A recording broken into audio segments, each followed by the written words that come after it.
Good evening, everyone, and welcome to episode 6 of season 2 of the No Stroke podcast. We really appreciate if you are a regular listener. We always appreciate you tuning in to our new releases. And if you're a new listener, we hope you enjoy the discussion this evening. My name is Dave Dansereau for any new listeners, and my co-host is Michael Garrow. Good evening, Michael. David, how are we? Doing well. I feel like these evenings, so we always record in the evenings now, because we're juggling 9 to 5s, and it's a love that we just like spending our evenings together anyway, right? But they're getting dark, they're getting cold. It is. Yep. They're getting dark, they're getting cold. But it's a little tougher each time to get out and train. So I'm not going to let off on this. So give us a little training update. How you doing with your sore toes after your last 5K? Was it a 3K, 5K? Give us a little recap and how you're doing a week post. Right. And that's where I was transitioning to, Okay. So we've been doing well. We've stayed away from any additional 5Ks, but I've gotten the yoga mix back in. So feeling good. Gonna get some strength stuff happening again. I'm going over to Ireland, and all my friends over there still play basketball. It's a semi-pro, league over there, but they're training 4 nights a week, playing at the weekend. So me to go over there, they're going to be like, I can't go over there and be a laughing stock, No. So I have to get myself back. Perfect. And you know what, Mike, you did perfect that you mentioned, because we have a great guest coming on shortly, Kaitlyn Jones. And we talked about, for those who don't know, we kind of flipped our format, and we actually record and then come back and do the intro. And we talk about Kaitlyn's superpower, what you'll hear about shortly, but your superpower from the time I met you has always been your yoga. So I'm so happy to see you mix that in when you were playing. And I know we'd break away, and at the end of a long day, you'd always you always say, I'm going.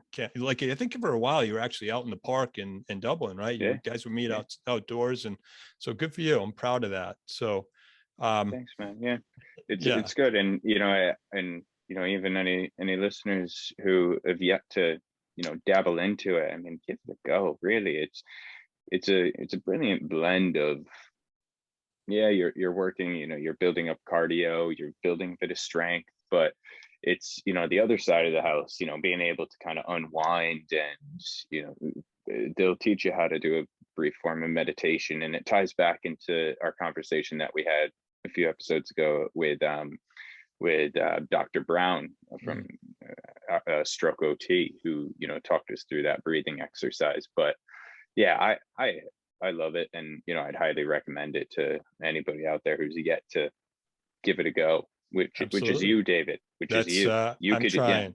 Catch your zen. You need a little zen in your life. You can tell, huh? You can tell. So, Mike, in the news, you lived in the news this weekend because we were going back and forth. Tell us about the event that you attended, because that was really interesting stuff in the news. Yeah. Happy to take this one, David. It was a cool weekend. So Sunday morning, I woke up. I was staying with my girlfriend in Queens, so didn't really have any plans for the day. I was actually quite fortunate, because our plans were that she wanted to go help clean her girlfriend's apartment, and I wasn't really totally on board. I would have done it, absolutely, but actually a previous guest of ours, Brian Harris, put up a tweet saying that he was at the Met, the Metropolitan Museum of Arts in New York City. So I looked into the event, and the event was titled the Healing Arts Symposium. Kind of had folks from across healthcare, different cultural organizations, government, even some people from the UN were in there, really to discuss how the arts can drive change as a new frontier in healthcare. So it was fascinating to kind of see these different discussions. And Brian actually took the stage, talked to what he's doing at Med Rhythms.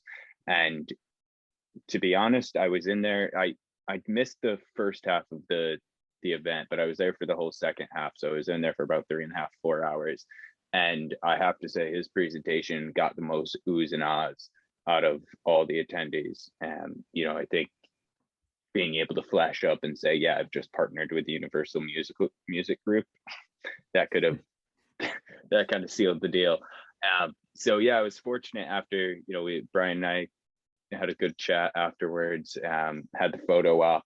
So it was nice to see him, and really nice to just see this being discussed, with such influential people. So they had the right, regulatory bodies, and they also highlighted the fact that this is the arts as therapy is a strategic initiative by the World Health Organization.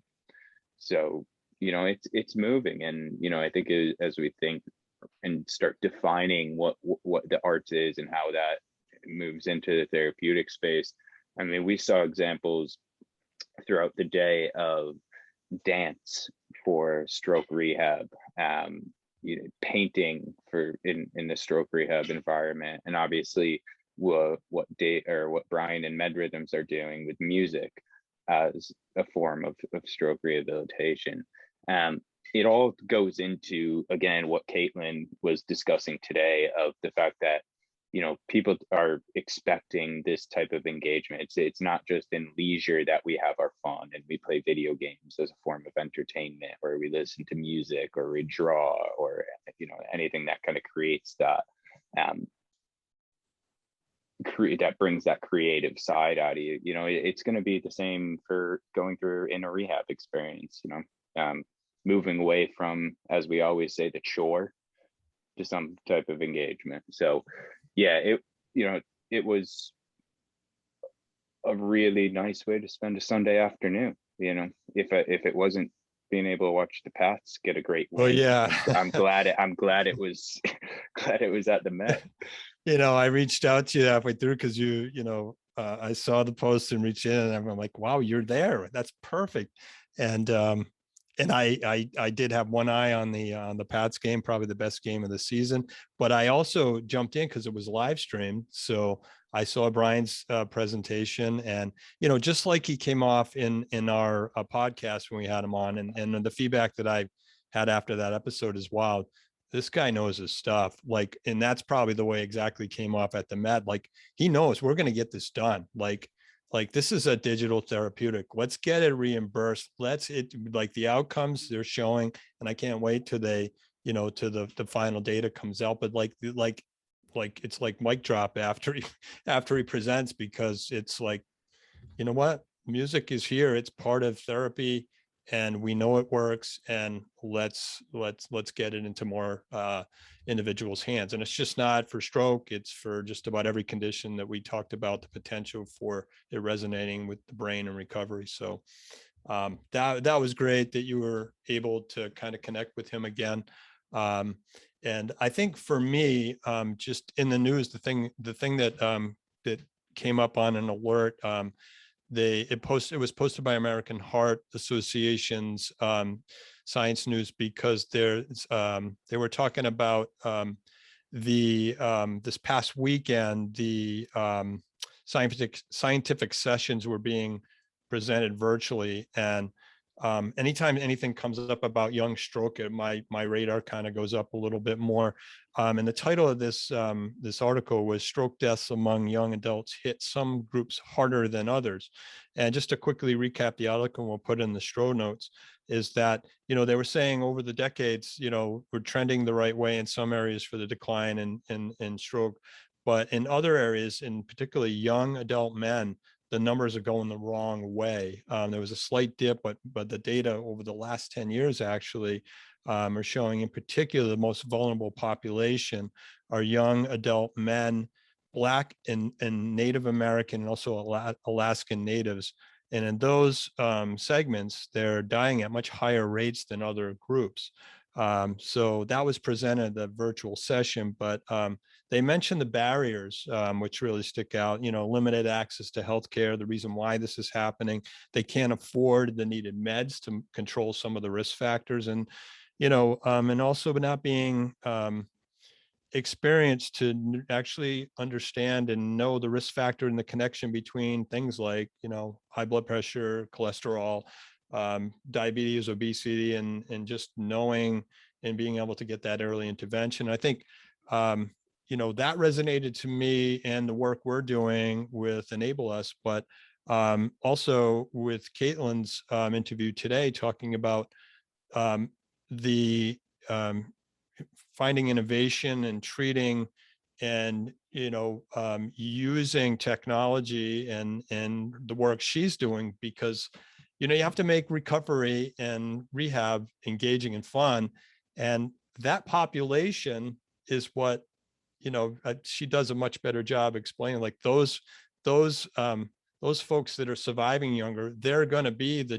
geriatric population someday, who we're going to need to have things that are meaningful. And for them, gaming, they grew up with gaming. So I think, that's really all I have to say on that, because I'd like Kaitlyn to, do you want to just do a quick introduction before just how we came across, how really you're responsible for, it really, Kaitlyn's work really. Yeah, really. Yeah, you want to talk about my LinkedIn stalking that I did? Yeah. Hey, since you're full confession, I know you did a lot of your own research in this area, so I know you're still on the pulse of the new stuff that's and interesting stuff that's coming out in this area. So go ahead. Yeah.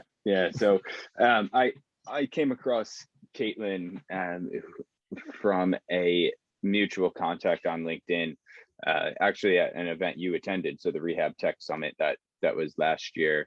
It was a lot of folks within this occupational therapists, PTs, speech and language therapists that were trying to kind of get into the tech world and see how that transition could happen, as well as some of the few rehab tech companies that are actually out there, and some of the leaders of product innovation. So Kaitlyn, her profile popped up, and she was actually a speaker at the Rehab Tech Summit. So Kaitlyn's background is in occupational therapy. She graduated from the University of Scranton with a master's in occupational therapy, and is now going for her doctorate at Boston University, really to try to bring this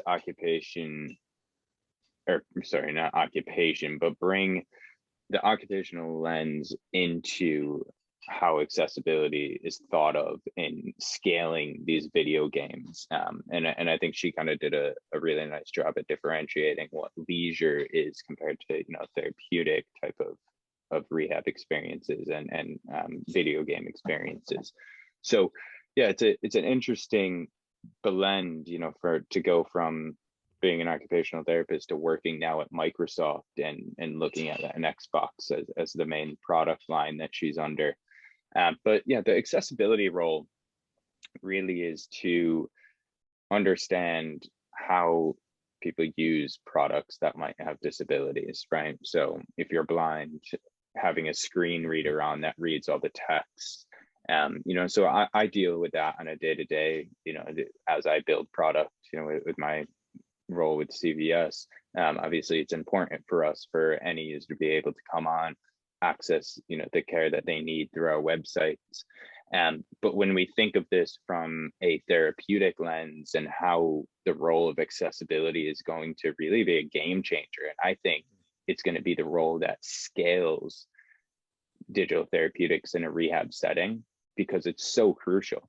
And it starts at the point of when a product's first being brought from an ideation concept all the way through. So as soon as you start that process in the product lifestyle of doing user interviews, an accessibility person needs to be there right at the get-go and really start to understand how this a certain chronic population is going to respond to a technology. So yeah, it was a fascinating discussion. Super lucky that she was able to join us. And I think for what we're doing, and we're thinking about our role and how we're trying to, support survivors and help them find, different type of ways to support their life after stroke. Kaitlyn's work is really doing that from a clinical perspective as well, showing that, look, like you said, how are therapists going to really understand, the impacts that gaming and video game based therapy can have. We're in the first inning, I think. We're gaining momentum, right?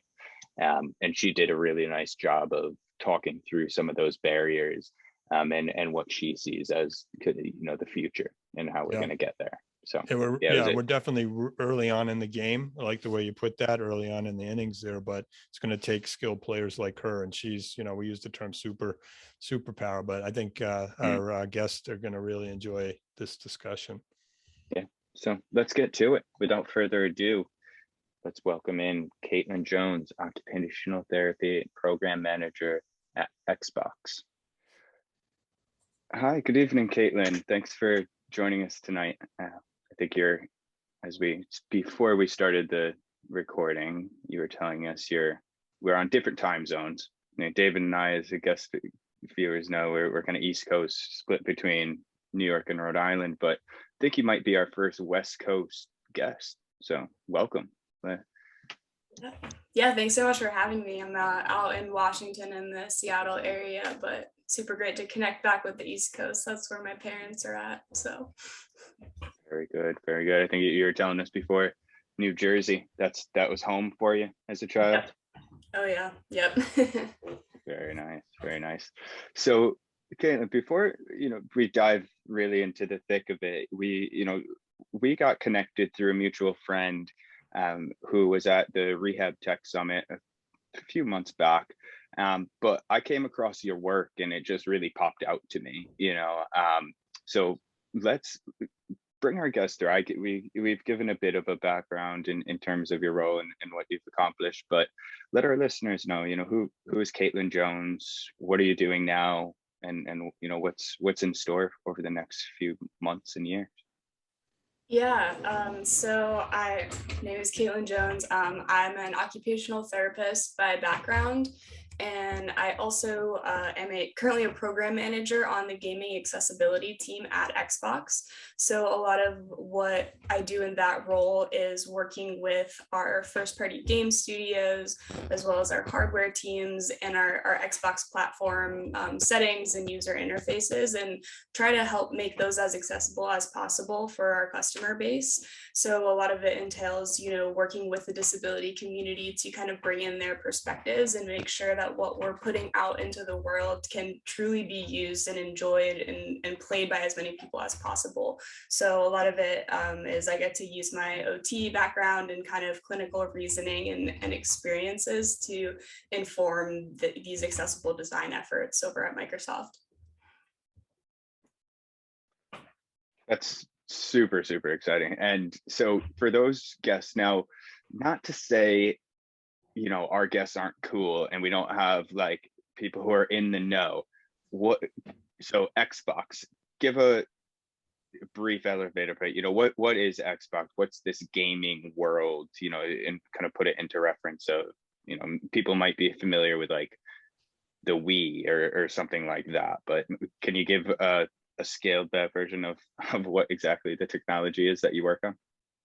Yeah, so our Xbox platform is one of the major ways that people can play video games these days. So we just launched 2 new video game consoles, and essentially not only can you play on console, but you could also play our games on your phone. You can play our games on your PC. And a lot of mainstream culture today is focused around these video games that people, they want to play games together and share in those experiences. So what we do at Xbox is give people a way to be able to play games. If you think back to the original video games, way back then, you have your arcade machines and pinball and stuff like that. And this is kind of the future of all of those experiences in your lap at home or wherever you want to be on the go playing games.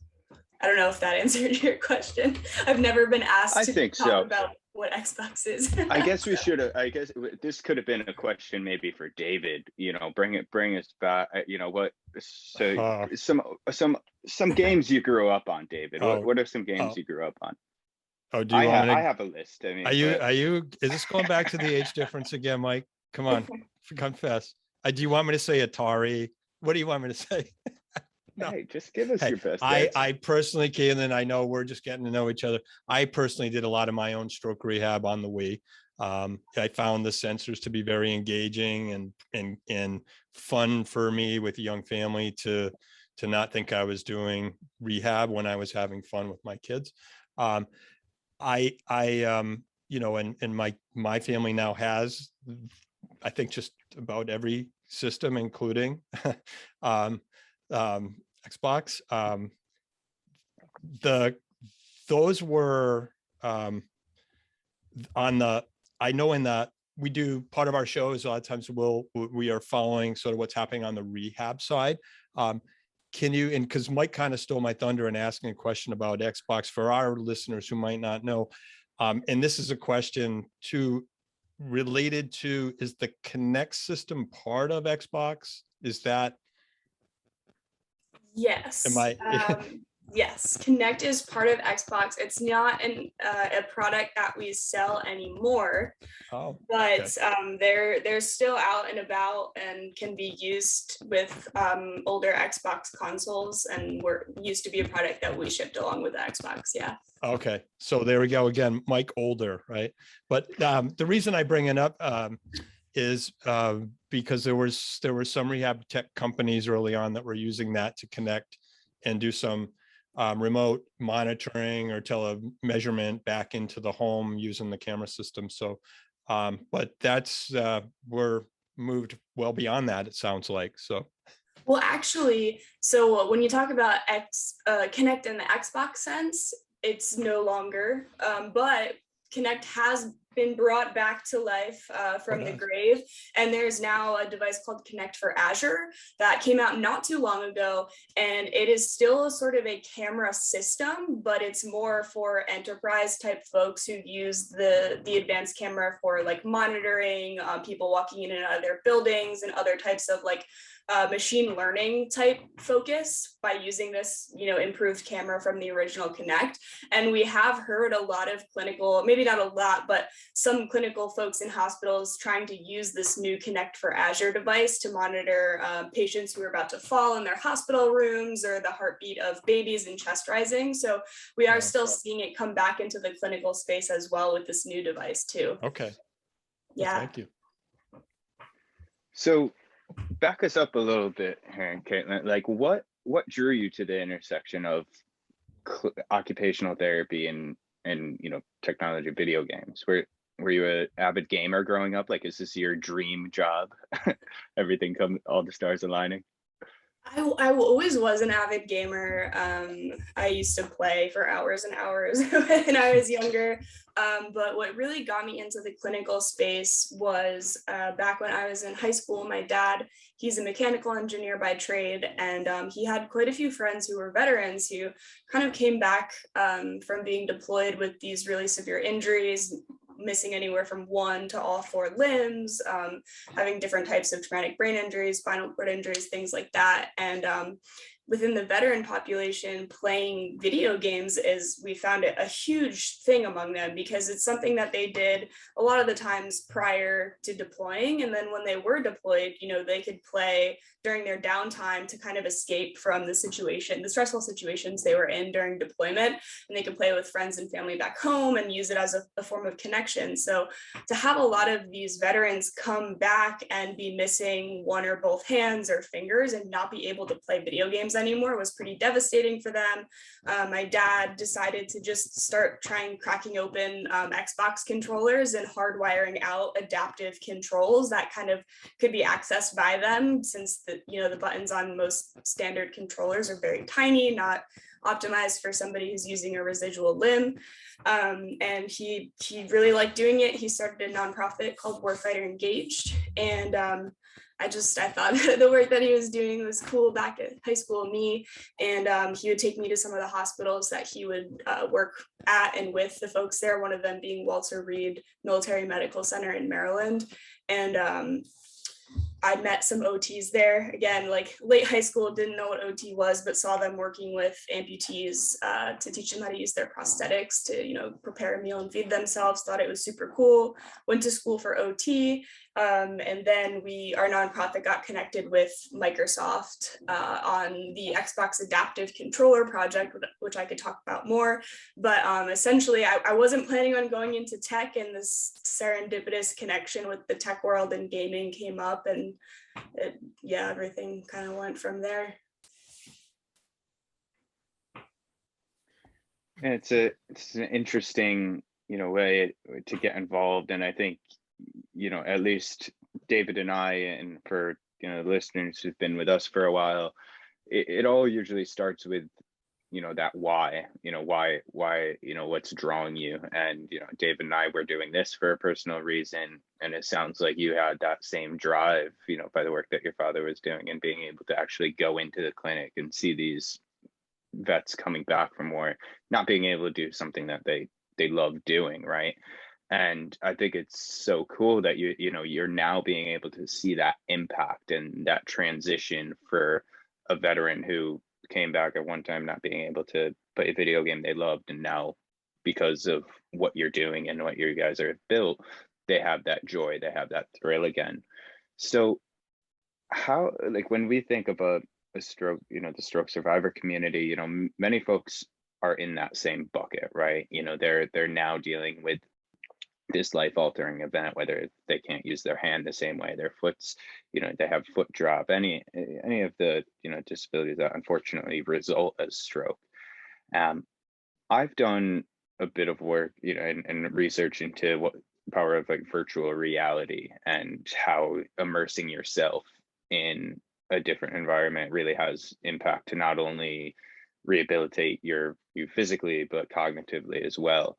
Like, can you talk through, as you're building this and as you're thinking of how these video games are built for that disabled community, like what's your role specifically as in accessibility? And like, how are you bringing in what is from a clinical side to actually draw and say, all right, well, this is what we need to do to make this accessible? Are you working with patients? Do you bring folks in? Are you kind of part of that side of product development, or where does your role come in? Yeah, we definitely work a lot directly with members of the disability community, definitely through our user research teams who will bring folks in to test like a new demo of a game that's coming out.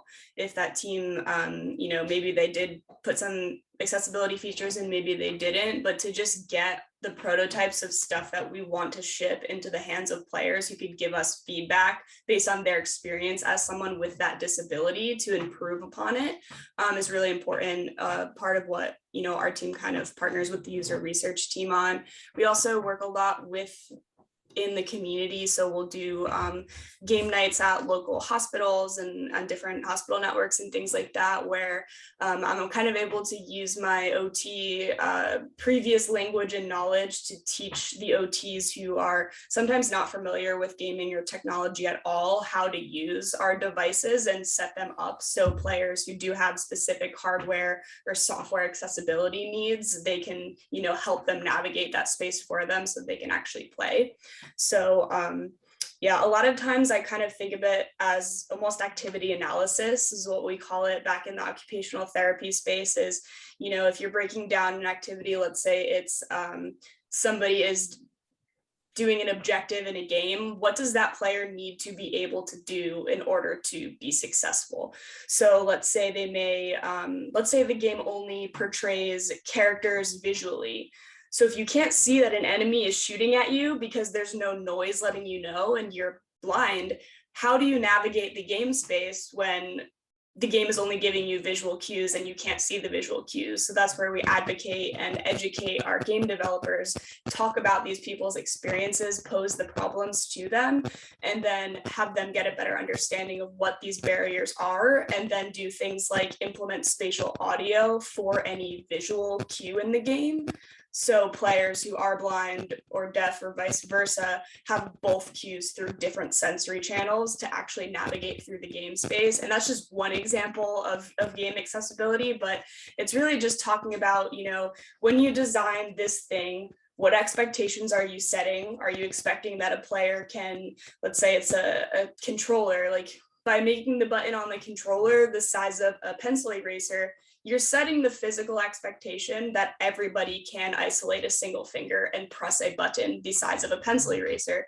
But for those who can't, they're excluded from enjoying your product or game. So how do we work together to design something that doesn't pose these barriers or can be customized in ways that the barriers are not posed for specific players based on their setting preferences, if that makes sense?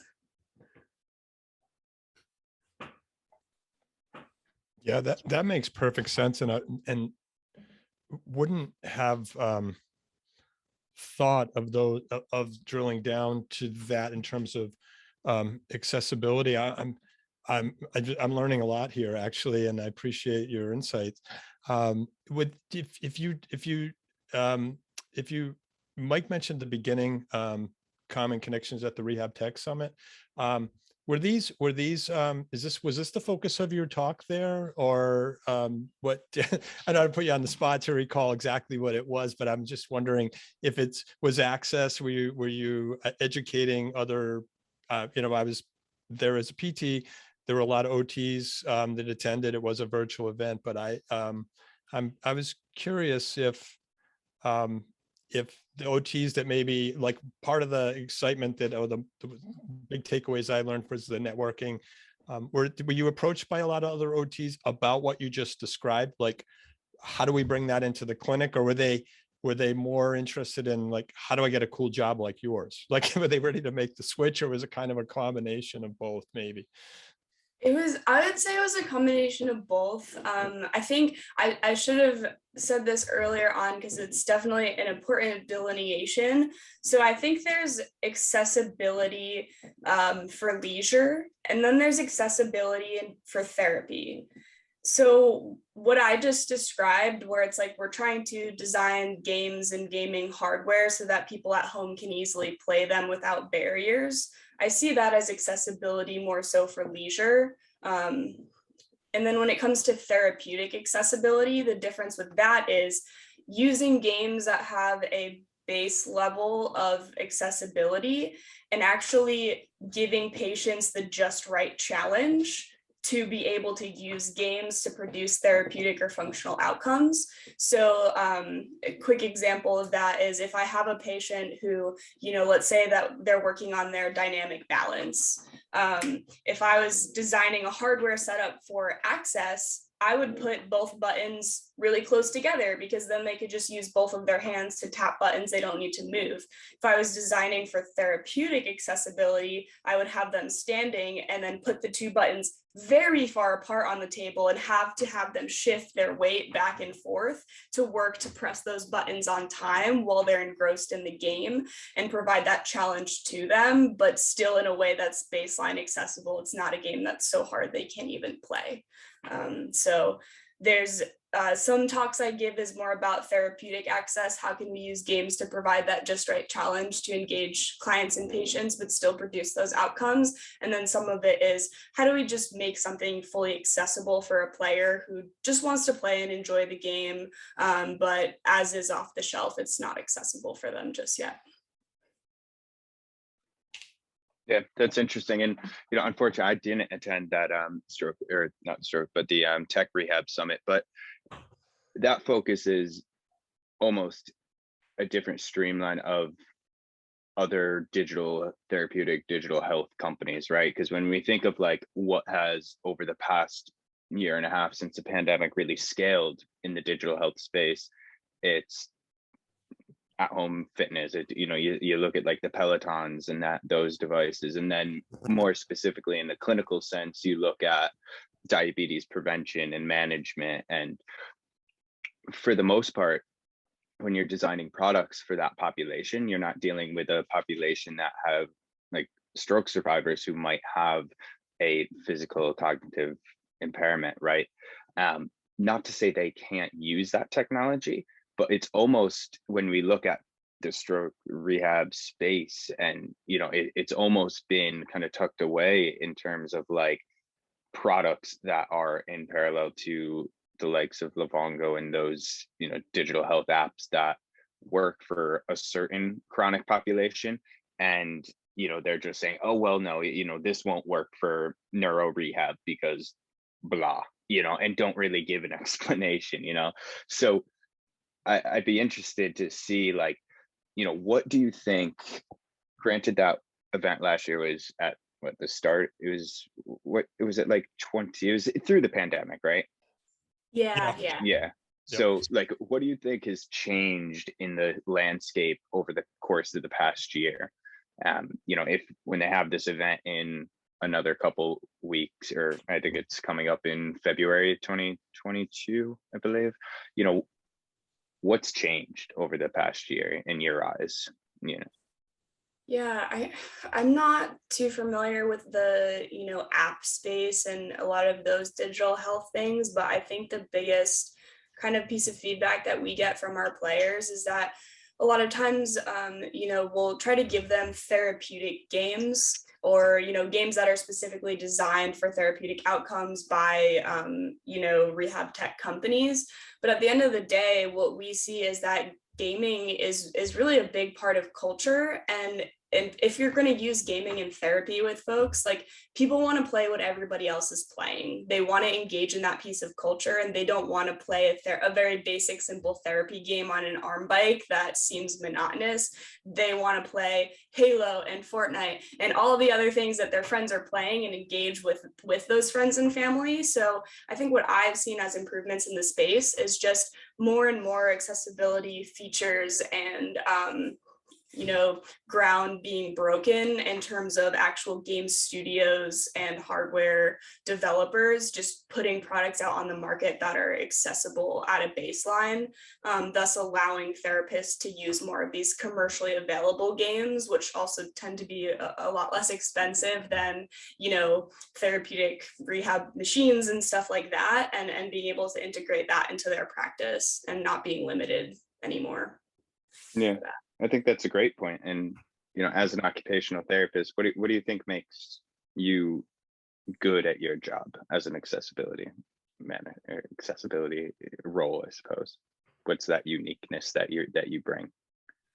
I think a lot of it is about just seeing the whole person. We focus on the holistic view of people a lot as occupational therapists, but in my day job, I work with folks who don't have any of the clinical experience. They have never, been in a room with 10 or 12 people with different types of disabilities, or worked with hundreds of different people with different disabilities over the course of their job. They have this very limited scope sometimes of what disability is and how it impacts product and device use.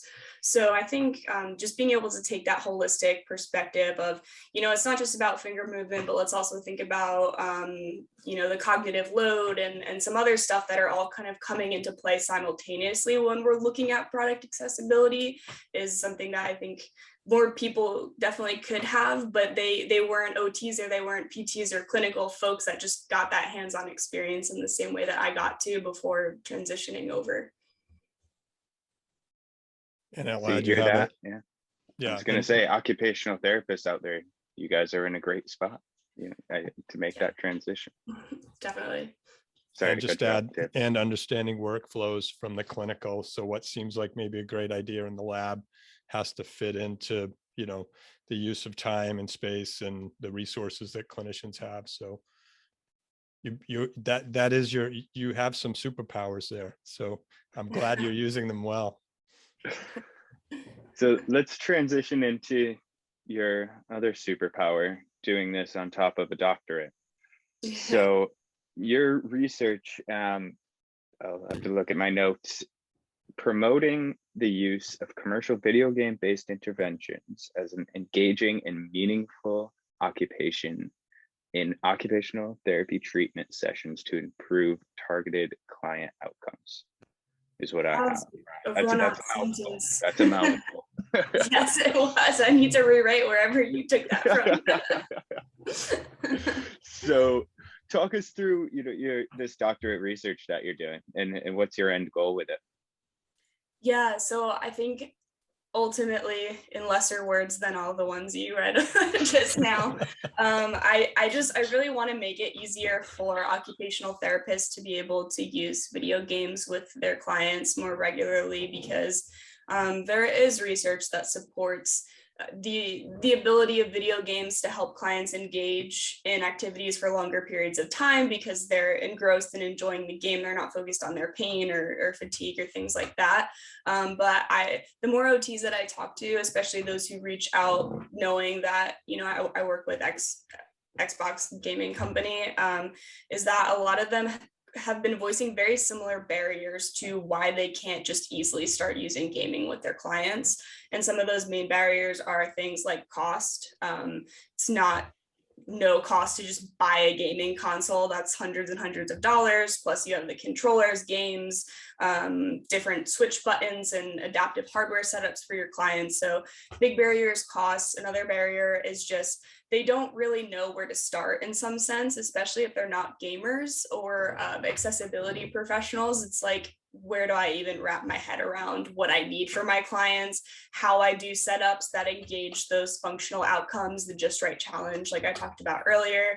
Management support comes into play a lot. And then what you mentioned earlier, David, things like how does that impact my productivity if I'm setting up and tearing down gaming equipment all the time? Do I have somewhere to store it in my clinic?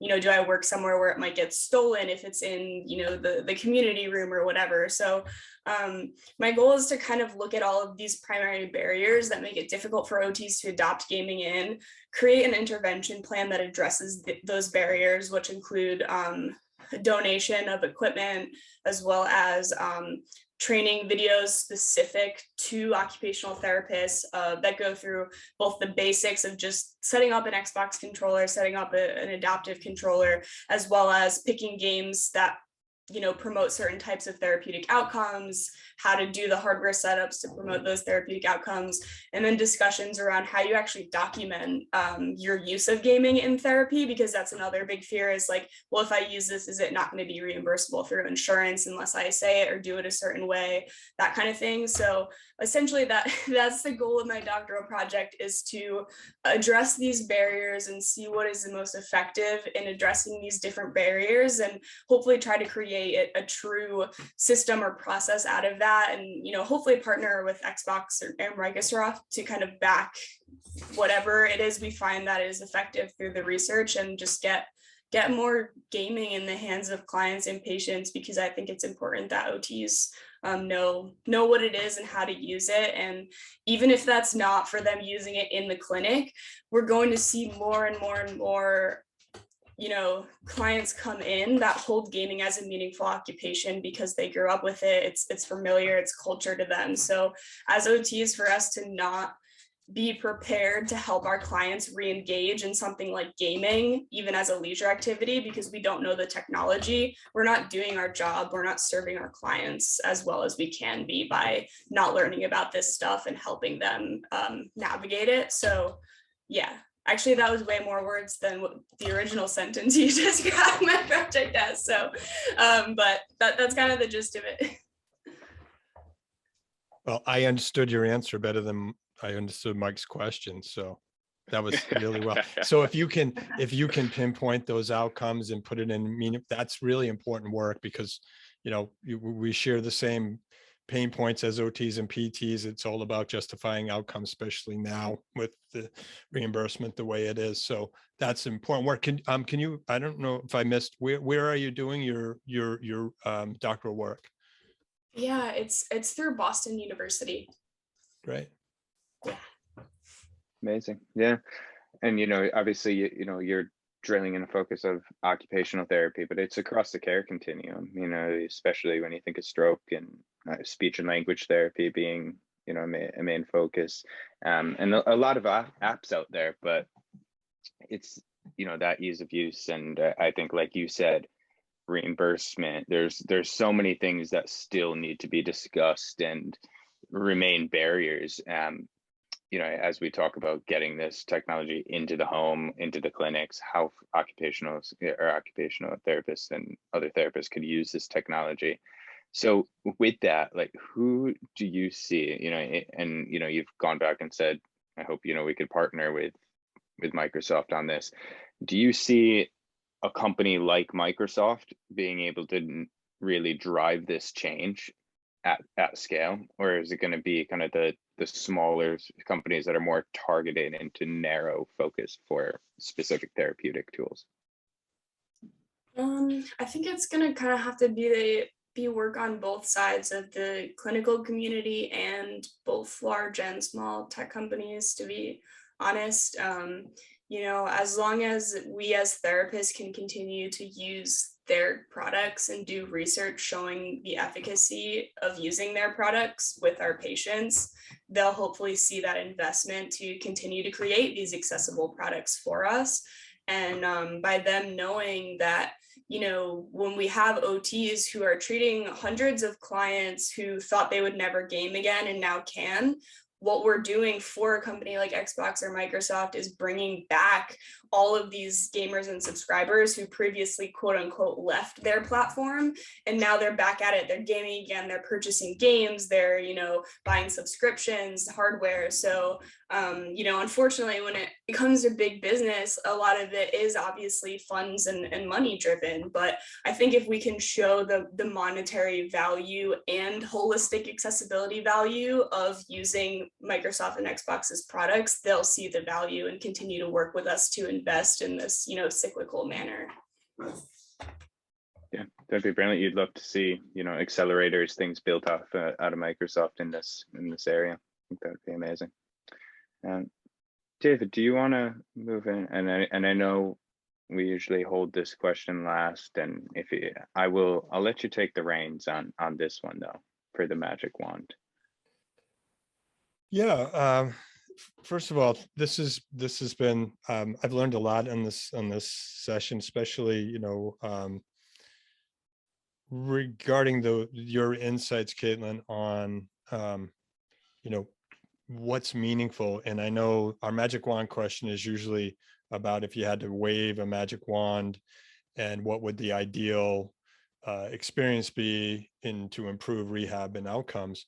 But I'll still ask you that question, but I just wanted to add that really important in what you mentioned about is we've been following the data for a long time on stroke, and although there have been declines in some segments of the population and the incidence of stroke, one of the fastest growing is still climbing area of stroke is the younger stroke population. So what you mentioned in terms of building tools and technology and things that are engaging that they want to use in their rehab is really important. And it just really hit me when you were describing that. I'm saying, absolutely. So long way into asking you that question. Do you feel from your experience, what would that magic wand look like if you could wave it?